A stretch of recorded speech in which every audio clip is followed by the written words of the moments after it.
하얀 눈밭을 보고 있으면 머릿속을 가득 채우던 생각들이 잠시 사라지고 하염없이 눈만 바라보게 됩니다. 하얀 눈이 건물, 차, 나무, 땅을 다 덮으면 내가 가지고 있는 고민도 다 덮일 것 같은 기분이 드는데요. 그럴 때면 잠시 잊고 살았던 평온함도 나의 옆에 자리하는 걸 느낍니다. 지독한 한파 끝에 눈과 함께 찾아온 따뜻함. 여러분들의 연말은 어땠나요? 눈과 함께 평안하셨나요? 여러분들의 일상에 책을 곁들이는 시간. 지금부터 오독오독 북 디저트를 시작합니다. 저는 DJ 오독이입니다.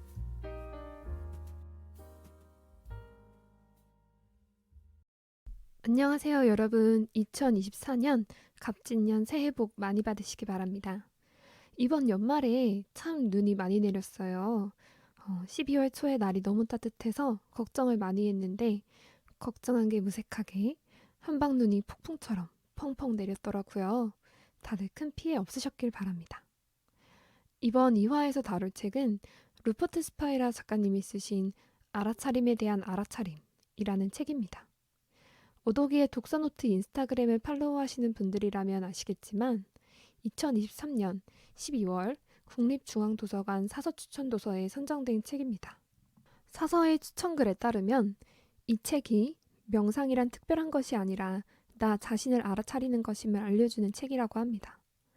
특히 요새 많은 분들이 명상에 관심을 가지고 계시기 때문에 이 책을 통해서 스스로를 알아차릴 수 있으면 좋겠다라고 쓰여 있네요. 저도 요새 주변에 많은 분들이 명상에 관심을 가지고 계셔서 진지하게 접근하고 싶은 분들이 이 책을 읽어보면 정말 좋을 것 같다고 생각했어요. 책을 쓴 루퍼트 스파이라 작가님은 1960년생으로 영국의 기독교 집안에서 태어나셨다고 합니다.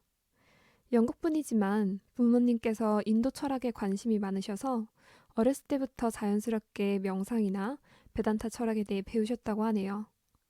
성장 후에는 도예 작가로서 활동을 하셨는데요. 1999년에 고 엘리자베스 2세 여왕님께서 한국을 방문하실 때 한국 대통령에게 선물한 작품이 바로 이 스파이라 작가님의 작품이라고 합니다. 현재는 작품 활동을 접고 명상지도 활동에 전념을 하고 계신다고 합니다. 저술하신 많은 책들 중 오늘 리뷰할 책은 2017년에 출판된 책이고요. 국내에는 김주환 교수님의 번역으로 2023년 5월에 나왔습니다. 이 책을 통해 하고 싶은 말이 무엇인지 작가님께서는 이렇게 말씀하십니다.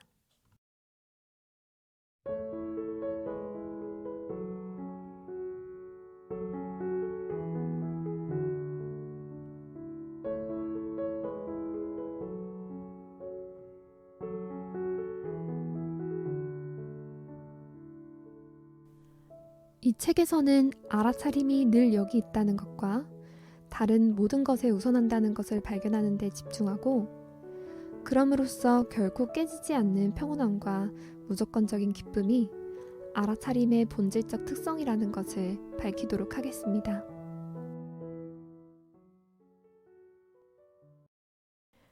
네, 작가님의 말씀을 잘 이해하셨나요? 저는 개인적으로 이해하기가 힘들었습니다. 분명 쉬운 단어들로 적혀있는 문장인데 아리송하더라고요. 이 책으로 독서 모임을 했는데 참여하신 분들도 참 어려워하셨어요. 그럼 우리 알아차림이 무엇인지, 무엇을 알아차리라는 것인지, 그리고 알아차리기 위해서 우리는 무엇을 해야 하는지 한번 같이 생각하는 시간을 가져보기로 하죠.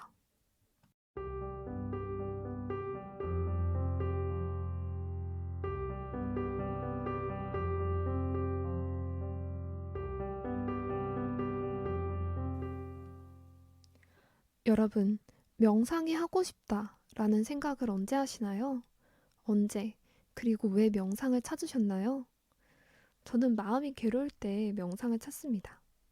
마음이 복잡해져서 정상적으로 사고가 안 되고 잠도 오지 않을 때 그 괴로운 상황에서 벗어나고 싶어서 명상 어플을 틀게 되더라고요. 앱에 나오는 오디오를 들으면서 오디오에서 하라는 대로 따라하는데 대단한 깨달음이나 특별한 행동이 담겨 있진 않습니다. 내 숨이 들어오고 나가는 것을 느껴보거나 손가락 끝, 발가락 끝, 내 몸 곳곳을 느껴보는 활동을 하는데요. 신기하게도 이런 활동을 하고 나면 내쫓으려고 아무리 노력해도 사라지지 않던 생각들이 사라지는 경험을 했어요. 명상의 어떤 부분이 우리를 이렇게 평안에 데려다 놓는 걸까요? 따뜻한 성우의 목소리 덕분일까요? 아니면 싱잉볼의 반복적인 소리? 그것도 아니면 뉴에이지풍의 편안한 음악? 작가님이 서문에서 밝히신 명상의 목적에 대해 한번 들어보시죠.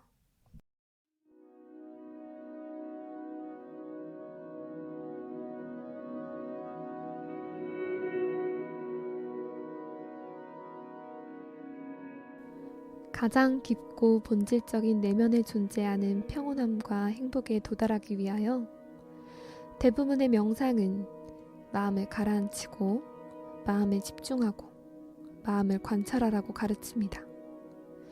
여기서 명상은 새로운 경험을 추구하는 것이 결코 아닙니다. 다만 마음의 본질을 명료하게 보고자 하는 것입니다. 대상적 경험으로만 향하기 마련인 마음의 주의를 내면으로 향하도록 해서 스스로의 본래적이고 실체적인 모습을 발견하고자 하는 길이 곧 직접적인 길입니다.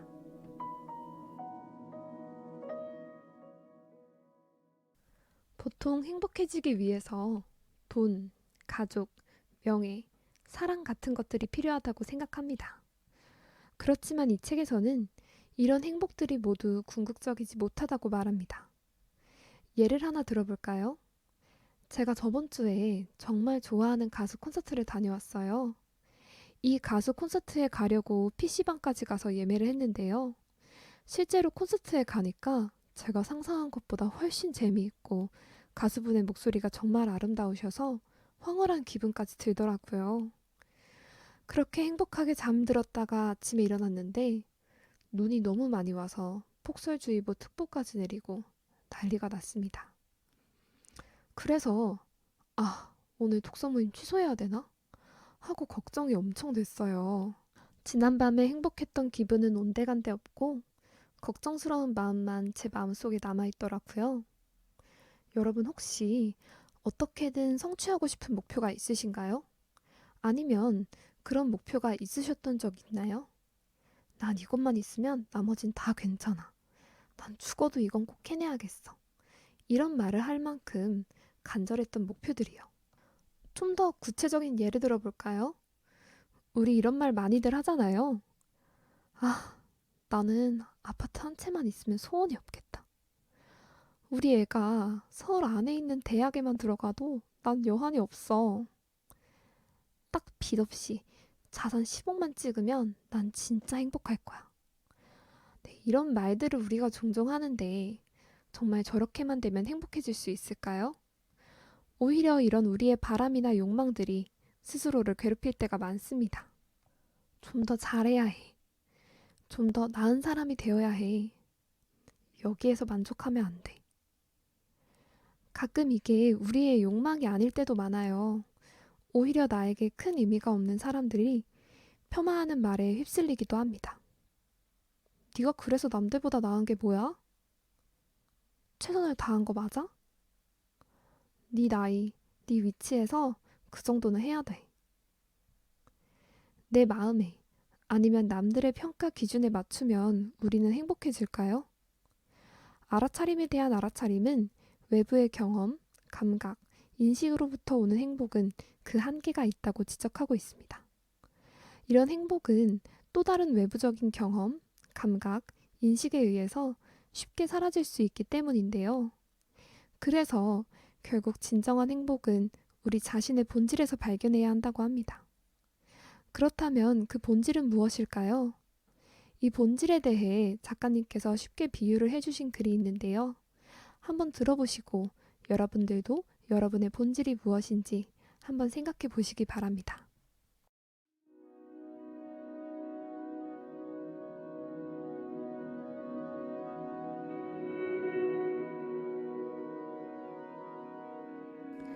영화 속 등장인물이 세상을 여행하더라도 스크린의 유일한 실체와 현실은 그대로입니다. 마찬가지로 마음이 온갖 생각, 상상, 느낌, 감각, 지각의 형태로 끊임없이 움직이더라도 순수한 알아차림 그 자체의 실체와 현실은 그대로입니다. 영화로 인해 스크린에 색채가 입혀지지만 스크린이 그 색채로 오염되지는 않습니다.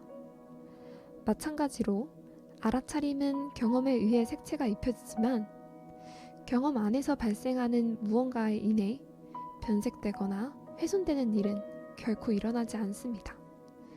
순수한 알아차림 그 자체는 언제나 본연 그대로의 상태입니다.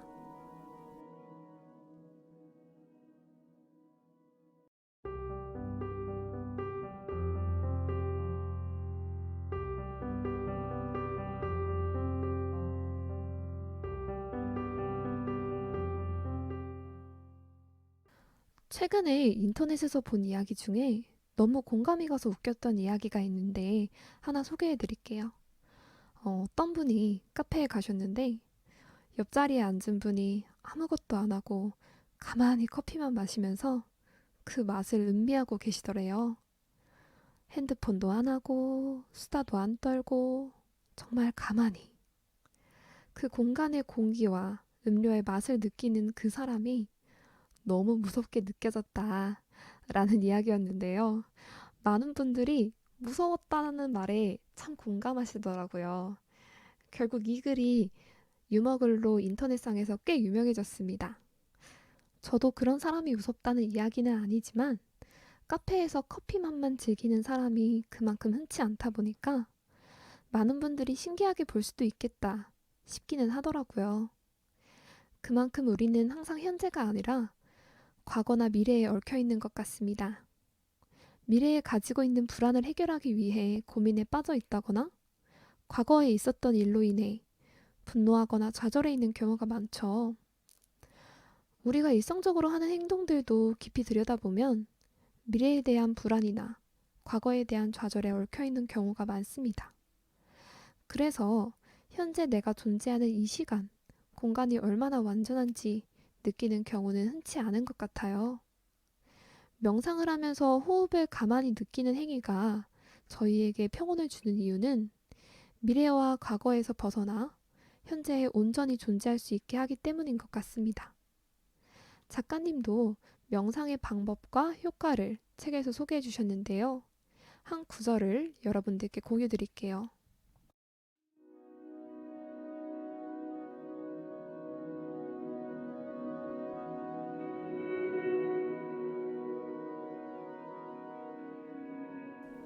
알아차림이란 주의 집중을 이완시키고 대상적 경험으로부터 떨어져 나오는 것을 의미합니다.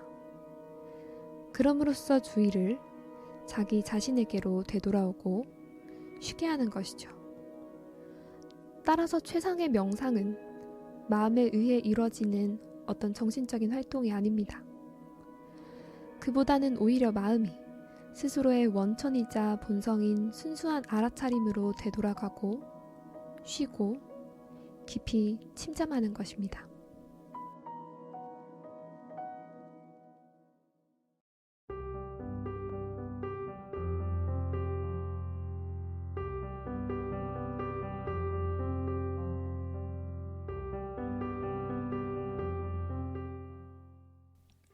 명상과 알아차림에 대한 책이고 이해하기 어려운 부분이 많아서 나머지 공부를 추가로 해야 했지만 그래도 이 책을 읽으면서 많은 위로를 받았습니다. 특히 한 구절을 읽으면서 나는 내 상처를 극복할 수 있구나 라는 생각이 들어서 힘이 나더라고요. 그 구절을 여러분들께 공유 드리겠습니다.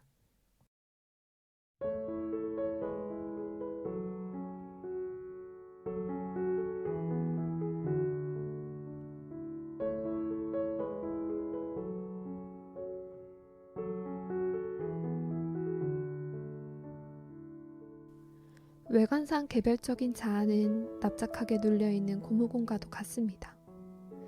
눌려서 찌그러져 있는 고무공은 원래 상태의 공과 다를 바가 없습니다.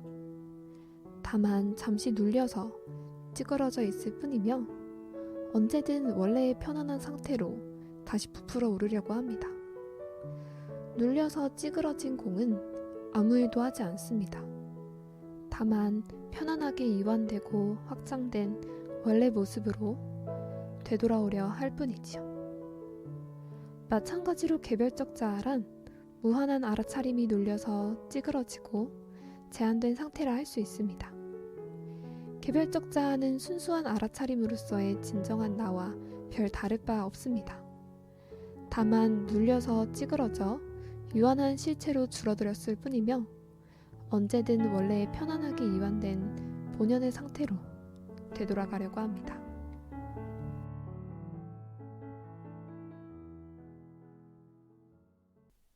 저는 스스로가 찌그러진 고무건 같다는 생각을 가끔 했어요. 태어났을 때는 아무런 상처도 없는 완벽한 공이었는데 학교도 다니고 여러 사람도 만나고 사회인도 되면서 여기저기 생채기도 나고 흉터나 파인 자국도 좀 있는 그런 존재 같다라는 생각을 했습니다. 물론 성장통 없는 성장은 없지만 어떤 상처들은 트라우마처럼 남아서 가끔 아플 때가 있거든요. 그럴 때면 어쩌면 많이는 아니더라도 조금은 어딘가 망가져 있지 않을까? 라는 생각을 했었습니다. 그런데 이 책을 읽으면서 이런 생각을 했습니다. 내가 겪은 경험들은 스크린에 지나가는 여러 영화들이었구나. 영화가 끝나도 스크린은 멀쩡한 것처럼 나는 변하지 않았고 여전하구나. 혹시 저처럼 과거로 인한 분노 또는 미래에 대한 불안에 사로잡힌 분이 계시다면 현실에 머물러 보는 훈련을 해보시는 건 어떨까요? 손 안에 놓인 현실이 과거나 미래의 영향을 받지 않고 오롯이 빛나고 있음을 느끼실 수 있을 겁니다. 그러면 여러분 또한 상처 없이 완전하다는 걸 깨달으실 거예요. 2024년 새해에는 이 방송을 듣고 계시는 여러분들도 지나간 상처에서 벗어나 뽀송한 모습으로 시작하시길 바라겠습니다.